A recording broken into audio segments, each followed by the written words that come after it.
नमस्कार दोस्तों, मैं सत्येंद्र सिंह। ओपन पोस्ट में आप सबका स्वागत है। ओपन पोस्ट में आज मैं बात करने जा रहा हूं यूजीसी के उस कानून की जिसको लेकर देश में पिछले कई दिनों से बड़ी हलचल है। दरअसल यूजीसी जो है, यूनिवर्सिटी ग्रांट कमीशन, ये वो बॉडी है जो भारत में उच्च शिक्षा के जो कॉलेजेस हैं, प्रतिष्ठान हैं, यूनिवर्सिटीज हैं, उनके अनुदान और उनके मानकों की निगरानी करती है, उनके लिए मानक तय करती है। तो बेसिकली हायर एजुकेशन को मॉनिटर करने वाली सबसे बड़ी बॉडी है यूजीसी। यूजीसी ने एक कानून बनाया पिछले कुछ दिनों पहले, और उस कानून को 15 जनवरी से लागू कर दिया गया है एक तरह से, जिसके तहत व्यवस्था की गई है कि तमाम सारे जो शैक्षणिक संस्थान हैं, उच्च शिक्षा के जो बड़े कॉलेजेस हैं, यूनिवर्सिटीज हैं, इंजीनियरिंग कॉलेजेस हैं, या इस तरह के तमाम सारे जो हायर एजुकेशन के इंस्टीट्यूट्स हैं, उनको जो है अपने कैंपस में समानता या इक्विटी सेंटर, इक्विटी समिति बनानी पड़ेगी, या समानता समिति बनानी पड़ेगी, इक्विटी कमेटी बनानी पड़ेगी, और उन्हें कोशिश करनी पड़ेगी कि कैंपस में पूरी तौर पे लोगों के साथ गैर बराबरी या भेदभाव ना हो, किसी के साथ ना हो। लेकिन ये जो कानून बनाया है यूजीसी ने, इसको लेकर के पूरे देश भर में हंगामा है। खासतौर पे जो जनरल कैटेगरी के बच्चे हैं या अपर कास्ट के लोग हैं, वो इसके खिलाफ एक तरह से सड़कों पर उतर गए हैं और वो इसको लेकर काफी नाराज हैं। अब सवाल उठता है कि ऐसा क्या है इसमें जिसको लेकर के लोग नाराज हैं, और इस कानून की जरूरत क्यों पड़ी। तो सबसे पहली बात तो यह है कि भाई, काफी लंबे समय से भारत में तमाम शैक्षणिक संस्थानों में दलितों के साथ, गरीबों के साथ, आदिवासियों के साथ अत्याचार या भेदभाव की खबरें आती रही हैं। 2016 में रोहित वेमुला की आत्महत्या की एक कहानी हैदराबाद से आई, एक दलित छात्र के रूप में, उसकी बड़ी कंट्रोवर्सी हुई। अभी पिछले कुछ दिनों पहले, कुछ साल पहले जो है, एक मुंबई में एक मेडिकल कॉलेज की एक छात्रा जो है, उसके साथ आत्महत्या की खबर आई। इस तरह की तमाम सारी खबरें इस बात की तरफ संकेत देती रही कि कैंपसेस में जो है, जो हायर एजुकेशन के इंस्टीट्यूट्स हैं, वहां पे गरीबों के साथ, दलितों के साथ, आदिवासियों के साथ भेदभाव होता है। यही कारण है कि एक पीआईएल इसके लिए एक सुप्रीम कोर्ट में एक केस भी चल रहा था, और सुप्रीम कोर्ट ने खुद यूजीसी को अपने शैक्षणिक संस्थानों में भेदभाव को दूर करने के लिए, अपने मानक बनाने के लिए, अपने रूल रेगुलेशन बनाने के लिए कहा था। और फाइनली यूजीसी ने जो है एक नियमावली या एक तरह से रूल बना रखा है, और जिसे है कि भाई भेदभाव को दूर करने वाला ये रूल है। जातीय भेदभाव सबसे बड़ा इंपॉर्टेंस है इसमें, जातीय भेदभाव, और पूरी बहस भी उसी के आसपास है। वैसे भी भेदभाव भारत में हमारे संविधान के तहत गारंटी है कि भाई किसी आदमी के साथ लिंग, धर्म, जात के आधार पर भेदभाव नहीं हो सकता है, और नहीं किया जा सकता कहीं पर भी। और उसके लिए अलग अलग कानून भी बनाएंगे। महिलाओं के लिए विशेष कानून है, एससी एसटी के लिए पहले से ही बहुत सारे कानून हैं, जिसके तहत देश भर में एससी एसटी को जो सुरक्षा दी जाती है भेदभाव के खिलाफ। लेकिन यूनिवर्सिटी ग्रांट कमीशन ने अभी जो नए रूल बनाए हैं, वो बेसिकली उस रूल के तहत उन्होंने भेदभाव को थोड़ा डिफाइन किया है। तो ये भेदभाव तो ठीक है कि भाई, कोई भी समाज या कोई भी व्यक्ति या कोई भी संस्थान किसी व्यक्ति के साथ बेसिकली भेदभाव नहीं कर सकता जात धर्म के आधार पर। लेकिन ये थोड़ा सा वेग है। भेदभाव एक महिला का एससी एसटी का आदमी भी कर सकता है, एक एससी एसटी के आदमी के साथ भेदभाव ओबीसी का आदमी भी कर सकता है, या एक ओबीसी के महिला के साथ जो है एससी एसटी का आदमी भी भेदभाव कर सकता है। महिलाओं के साथ होने वाला भेदभाव पुरुषों द्वारा किसी भी समाज में हो सकता है। ऐसे ही बहुत सारे हैं। माइनॉरिटी की सुरक्षा की बात होती तो माइनॉरिटी के लिए धर्म के नाम पे और दूसरे जो भाषाई लिंग्विस्टिक आधार पे भी भेदभाव हो सकता है। एक जो भाषा के लोग हैं किसी दूसरे इलाके में माइनॉरिटी में हैं और दूसरे राज्य में जाकर के मेजॉरिटी में आ जाते हैं, वहां दूसरी भाषा के लोग माइनॉरिटी में आ सकते हैं। तो इस तरह की बहुत ही वेग पोजीशन है। तो ये सुरक्षा तो संविधान में दी गई। अभी जो है 2012 से ही यूनिवर्सिटी ग्रांट कमीशन ने भी अपने यहाँ भेदभाव को रोकने के लिए नियमावली या कानून बनाया था। लेकिन अभी सुप्रीम कोर्ट के दखल के बाद या सुप्रीम कोर्ट के द्वारा कहे जाने के बाद से यूजीसी ने फाइनली एक कानून बनाया, जिसके तहत भेदभाव को, खासतौर पर जातीय भेदभाव को ठीक से डिफाइन किया। जातीय भेदभाव को डिफाइन करने में है कि भाई, एक खास क्लास जोड़ दिया गया कि शैक्षणिक संस्थानों में एससी एसटी आदिवासियों व पिछड़ों के साथ, पिछड़े वर्ग के बच्चों के साथ या पिछड़े वर्ग के लोगों के साथ कोई भेदभाव अगर होता है तो उसके लिए वो एक कमेटी होगी जो उसको तत्काल 48 घंटे के अंदर जो उसकी जांच करेगी और उस पर एक्शन लेगी। अगर ऐसा नहीं होता है तो बच्चे जो है फिर हायर एजुकेशन, हायर बॉडी के पास जा सकते हैं। यह व्यवस्था पहली बार की है। अब है कि भाई इस व्यवस्था में लोग एकाएक नाराज क्यों हो गए? तो उसमें नाराज होने के लिए सवर्णों के लिए खासतौर पर जो जनरल कैटेगरी के लोग हैं उनके बीच में जो सबसे खास बात है उसमें दो बड़े इंपॉर्टेंट फैक्टर हैं जिसको लेकर के उनकी गहरी नाराजगी है। एक तो है कि भाई एससी एसटी को लेकर के तो पूरे देश भर में उनको सुरक्षा दी गई, उनके खिलाफ भेदभाव होता रहा है और इसकी सहमति है, जैसे कि एससी एसटी के रिजर्वेशन पे भी एक सहमति। लेकिन ओबीसी को लेकर के अपर कास्ट या जनरल कैटेगरी के मन में एक एंग्विश है, एक नाराजगी है। नाराजगी बेसिकली तब से है जब से मंडल कमीशन की सिफारिशें लागू हुई हैं, तब से है जब से ओबीसी को रिजर्वेशन दिया गया है। क्योंकि ओबीसी, इसको बड़ा थोड़ा सा ठीक से समझने की जरूरत है कि ओबीसी या अदर बैकवर्ड कास्ट के लोग जो है पॉलिटिकली कंपीट कर रहे हैं अपर कास्ट के साथ और समाज में भी वो कंपीटिंग पोजीशन में हैं। इस नाते जब उनको रिजर्वेशन दिया गया तब से ही अपर कास्ट के मन में था कि भाई इनको रिजर्वेशन देने की क्या जरूरत है, और उसको लेकर के फिर बहुत बड़ा हंगामा हुआ, लंबे समय से आंदोलन चला, आत्महत्याएं हुई, वो पूरा अतीत है और वो बात अभी तक कहीं न कहीं समाज में है और फिर यहीं से भेदभाव की बात भी शुरू हुई। दरअसल यूनिवर्सिटी कॉलेजेस में या शैक्षणिक संस्थानों में एससी एसटी के साथ तो भेदभाव पहले से होता रहा, समाज में होता रहा। ओबीसी के साथ जो भेदभाव की घटनाएं भी पिछले कुछ सालों में बढ़ी हैं। बढ़ी क्यों है? एक तो जैसे ही उनको रिजर्वेशन मिल जाता है तो रिजर्वेशन के खिलाफ जो नाराजगी है वो भी कहीं न कहीं भेदभाव के रूप में रिफ्लेक्ट होती है। भाई जैसे ओबीसी के लोगों को रिजर्वेशन मिला तो मान लिया गया भाई ये लोग रिजर्वेशन से आए, इस तरह की बातें की जाती हैं। अपर कास्ट के जो शिक्षक हैं या प्रोफेसर्स हैं या जो महत्वपूर्ण पदों पर बैठे हुए लोग हैं वो कई बार उनके साथ इसी आधार पर भेदभाव करते हैं या अपनी नाराजगी जताने के लिए भेदभाव कर देते हैं।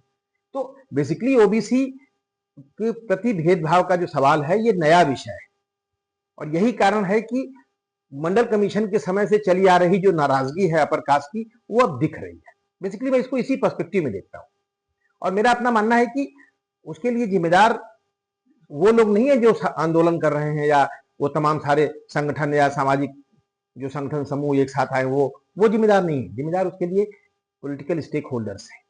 दरअसल रिजर्वेशन को, ओबीसी रिजर्वेशन को लेकर के भारत में एक सही सहमति हमने कभी नहीं बनाई या जनता को ठीक से किसी पॉलिटिकल पार्टी ने कभी समझाने की कोशिश नहीं की, वरना 4 दशक बाद भी यह विषय भारत में आज ज्वलंत नहीं होता। मंडल कमीशन की सिफारिशें 89-90 की कहानी है, आज लगभग 3.5 दशक हो चुके हैं। अगर हमने इन सवालों को उस वक्त भी ठीक से देखा होता, 5-10 साल के अंदर भी हमने पॉलिटिकली ठीक से देखा होता और इसके लिए तैयारी की होती तो बहुत कुछ बदल चुका होता। आज ये मुद्दा नहीं होता, लेकिन आज भी ये मुद्दा इस देश में राजनीति में बना हुआ है क्योंकि पॉलिटिकल पार्टीज इस सवाल पे खेल रही है। वो ईमानदारी के साथ मंडल कमीशन की सिफारिशों को लागू करने के लिए तैयार नहीं थी। बहुत सारे पॉलिटिकल पार्टीज, हमारी जो सत्ता में हो न हो, सारी पॉलिटिकल पार्टीज ने इसको मुद्दा बना के उसके खेला है, जबकि इसको उन्होंने गंभीरता नहीं दिखाई। अगर गंभीरता दिखाती तो इसके समाज में एक सहमति बनी होती और आज यह विषय हल हो चुका होता। लेकिन वही असहमति जो है समाज में भेदभाव को पैदा कर रहा है और फिर यूजीसी ने जिस तरह से उस सवाल को एड्रेस करने की कोशिश की उसी तरह का एंग्विश फिर से उस कानून के खिलाफ। जबकि सच्चाई ये है कि भाई अगर हमने यह मान लिया है या माना जा रहा है कि ओबीसी के साथ इतिहास में जाती हुई है, लंबे समय से पीछे छूट गए हैं, इसी नाते उनको रिजर्वेशन दिया गया है, तो उच्च शिक्षा संस्थानों में उनकी शुरुआती दौर में अभी दखल बढ़ी है, अभी भी उच्च शिक्षा संस्थानों में अपर कास्ट के लोग डोमिनेंट पोजीशन में हैं, तो जाहिर सी बात है कि भेदभाव उनके साथ होता होगा। तो इस पे अगर सहमति बना ली गई होती तो आज इस तरह के सवाल नहीं खड़े होते। और सिंपल यही बात है जिस बात पे लोग नाराज हैं कि भाई इस तरह से पूरा का पूरा कानून अपर कास्ट के खिलाफ। बेसिकली निश्चित रूप से सुरक्षा तो उनको दी जाएगी जिनके साथ भेदभाव होता है, अपर कास्ट के साथ जातीय स्तर पे भेदभाव तो नहीं हो सकता है ना। सवाल उठता है कि अपर कास्ट के किसी बच्चे के साथ कोई एससी एसटी या ओबीसी का बच्चा किस आधार पे वो डेरोगेटरी शब्द का इस्तेमाल करेगा, उसको डिमीन करेगा, कोई आधार नहीं है। लेकिन निश्चित रूप से अपर कास्ट के बच्चे के साथ भी किसी ऐसे शैक्षणिक संस्थान में जो ओबीसी के द्वारा रन किया जा रहा हो, बहुत सारे शैक्षणिक संस्थान ऐसे हैं वहां हो सकता है, वहां पे ओबीसी का सोशल डोमिनेशन हो, वहां पे उनके साथ भेदभाव हो सकता है, ऐसा नहीं है कि नहीं हो सकता है।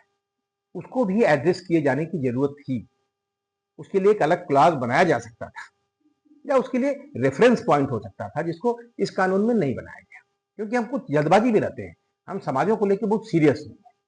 मेरा अपना मानना है कि ये पीछे का जो नाराजगी है मंडल कमीशन और पिछड़ों की राजनीति के खिलाफ, उनके रिजर्वेशन के खिलाफ, वही रिफ्लेक्ट हो रहा है इस मोमेंटम में। यूजीसी के कानून के अंदर कोई दिक्कत नहीं है। दिक्कत सिंपली ये है कि भाई यूजीसी ने दूसरे समाजों को समझाने के लिए, उनके इमोशंस को एड्रेस करने के लिए कुछ और भी छोटे रेफरेंसेस नहीं बनाए, उनको बनाया जा सकता था। क्योंकि साउथ के तमाम सारे राज्य हैं जहां पर कि ओबीसी का सोशल डोमिनेशन है, पॉलिटिकली वो डोमिनेट करते हैं, वहां पर भी अपर कास्ट के लोगों के साथ भी भेदभाव हो सकता है किसी शैक्षणिक संस्थान में। भेदभाव जरूरी नहीं कि डेरोगेशन के रूप में हो सकता है कि उनके खिलाफ ऐसे शब्द का इस्तेमाल किया जाए जो उनको नाराज करता हो, उनको दुखी करता हो। जैसे अपर कास्ट के कई लोगों को इतिहास बोध के साथ आप जोड़ देते हैं, तो उनको कई बार वो भी उनके लिए डेरोगेशन है। वो इस तरह का भेदभाव या इस तरह की नाराजगी हो सकती है, उसको भी एड्रेस करने की जरूरत है। लेकिन जिस तरह की नाराजगी अपर कास्ट के लोगों के बीच में है, वो उनका एक पीछे से मन में बैठा हुआ एक भाव है, जिसके चलते सब कुछ हो रहा है। तो मैं दोनों सवालों को उसी स्तर पे देखता हूँ, और मैं इसके लिए अगंभीरता देखता हूँ, वो चाहे यूनिवर्सिटी ग्रांट कमीशन की हो या हमारे पॉलिटिकल सिस्टम की हो। इस पूरे कानून में एक और दिक्कत है, वो दिक्कत है कि भाई अगर कोई आदमी कोई बच्चा किसी अपर कास्ट के या किसी बच्चे के खिलाफ कंप्लेन करता है कि उसने मेरे साथ भेदभाव किया, और बाद में जांच करने के दरमियान मालूम पड़ा कि वो गलत आरोप लगा रहा था, तो उसको दंड नहीं दिया जा सकता। खास बात यह है कि भाई गलत आरोप लगा रहा था तो दंड नहीं दिया, दंड का प्रावधान है भी नहीं। यूनिवर्सिटी ग्रांट कमीशन ने चाहे कितने कानून बना लो, शैक्षणिक संस्थान क्या दंड दे देंगे? दंड का प्रावधान तो समाज में भी नहीं है। लीगल सिस्टम में भी एक आदमी किसी के ऊपर आरोप लगाता है, बाद में अगर वो नहीं प्रूफ कर पाता तो उसके लिए कोई दंड का प्रावधान नहीं है, और अगर है भी तो बहुत लंबी प्रक्रिया है। तो बेसिकली ये सवाल पे तो यूजीसी को हम थोड़ा सा फ्रीडम दे सकते हैं कि भाई जो आदमी कंप्लेन करता है, अगर उसके खिलाफ वो कंप्लेन गलत पाई जाती है, तो हो सकता है कि शैक्षणिक संस्थान के लोग, जो लोग या समिति के लोग, उनको बुला करके समझाएं या डांटे फटकारे, बस इतनी सी बात है। दंड का कोई प्रावधान नहीं यूजीसी के पास है, ना कोई किया जा सकता है। हाँ, अगर कोई गंभीर बात उठती है, जैसे कि इस कानून के तहत व्यवस्था, इस नियमावली के तहत व्यवस्था की गई। एक बात याद रखिए कि यूजीसी ने नियम बनाए हैं, कोई कानून नहीं, भारत सरकार का कानून नहीं है, ये हमारे लीगल सिस्टम का कानून नहीं है। ये यूनिवर्सिटी ग्रांट कमीशन द्वारा शैक्षणिक संस्थानों को रेगुलेट करने का एक नियमावली है। इनके खिलाफ भी आप कई बार, इनके फैसलों के खिलाफ भी आप कोर्ट में जा सकते हैं। कोर्ट के दरवाजे खुले हुए, वहां पे सबको सुरक्षा मिलेगी, वहां पे अपर कास्ट के लोगों के लोग को भी भेदभाव के सवाल पे सुरक्षा मिलेगी, और वो जगह है। इसके पहले भी रिजर्वेशन के सवाल पे अपर कास्ट के लोग अदालतों में गए हैं, उन्होंने फाइट किया है, तो वहां पे सुनवाई है। तो बेसिकली मेरा अपना मानना है कि भेदभाव का सवाल यूजीसी की नियमावली से किसी समाज के खिलाफ जो दूसरे समाज को खड़ा कर दिया गया है, दूसरे समाज को सुरक्षा दी गई है, ये बात में उतना दम नहीं है। और जो अपर कास्ट के लोग हैं, जनरल कैटेगरी के लोग हैं, उन्हें इस बात को समझना चाहिए कि इस देश की व्यापक व्यवस्था में, कानून व्यवस्था, उनके लिए भी सुरक्षा की व्यवस्था है। महिलाएं अगर अपर कास्ट की, उनके लिए भी भेदभाव के खिलाफ बहुत सारी अधिकार है। अपर कास्ट की किसी महिला के साथ ओबीसी का कोई आदमी जो है अगर भेदभाव करता है, तो उसके साथ सुरक्षा के अधिकार है, और सारे अधिकार कानूनी व्यवस्थाओं। ये व्यवस्था यूजीसी ने जातीय भेदभाव को डिफाइन करने के लिए किया है, और जाति भेदभाव निश्चित रूप से अगर होता होगा तो वो एससी एसटी या फिर ओबीसी के साथ होता होगा। तो उसमें कोई बड़ी गहरी खामी नहीं है, बस सिंपली खामी है कि कुछ छोटी छोटी चीजें छूट गई, या उसको एड्रेस किया जा सकता था। और दूसरा है कि अपर कास्ट के लोगों को भी ये समझना पड़ेगा कि शैक्षणिक संस्थानों का माहौल ऐसा हो जहां पे गैर बराबरी और भेदभाव न दिखे। वो खुद समाज के अगली कतार में खड़े लोग हैं, उनके मन में भी जो नाराजगी और एंग्विश है, उसको दूर किया जाना चाहिए, ताकि वो सबके साथ बराबरी का भाव कर पाए, बराबरी के भाव में रहें। कई बार उनका नुकसान होता है, ओबीसी के रिजर्वेशन के नाते किसी बच्चे को कहीं आगे जाने में मौका उनका छूट गया है, उस व्यक्ति की नाराजगी हो सकती है, लेकिन उस नाराजगी को सेंसिटिव ढंग से एड्रेस करने की जरूरत है। क्योंकि ये रिजर्वेशन या सारे प्रावधान जो हैं, ये मजबूरियों के प्रावधान हैं, ये इसलिए बनाए गए हैं क्योंकि सरकार या सिस्टम फेल हुआ है। तो जिसके साथ अन्याय होता है, अगर व्यवस्था के तहत भी होता है, तो भी उसको लेकर के हम सिंपैथेटिक कम से कम तो होते हैं। ये भाव सिस्टम को भी बनाना चाहिए अपर कास्ट के प्रति या उस समाज के प्रति, ताकि उस समाज के मन में इन चीजों को लेकर गहरी नाराजगी ना हो। और आज नाराजगी सिर्फ इसी नाते है क्योंकि हम जिस तरह इस चीजों को एड्रेस कर रहे हैं वो खतरनाक है। और बेसिकली मेरा अपना मानना है कि विवाद जो है उसको कुछ पॉलिटिकल सिस्टम से भी लोग चला रहे होंगे, कुछ लोग जो सरकार के खिलाफ इसका मोमेंटम बनाना चाहते हैं, कुछ लोग ऐसे भी हो सकते हैं, पॉलिटिकल सिस्टम तो इतना खराब है कि भाई कुछ लोग पॉलिटिकल सिस्टम में ऐसे होंगे वो चाहते हैं इसको तूल दिया जाए।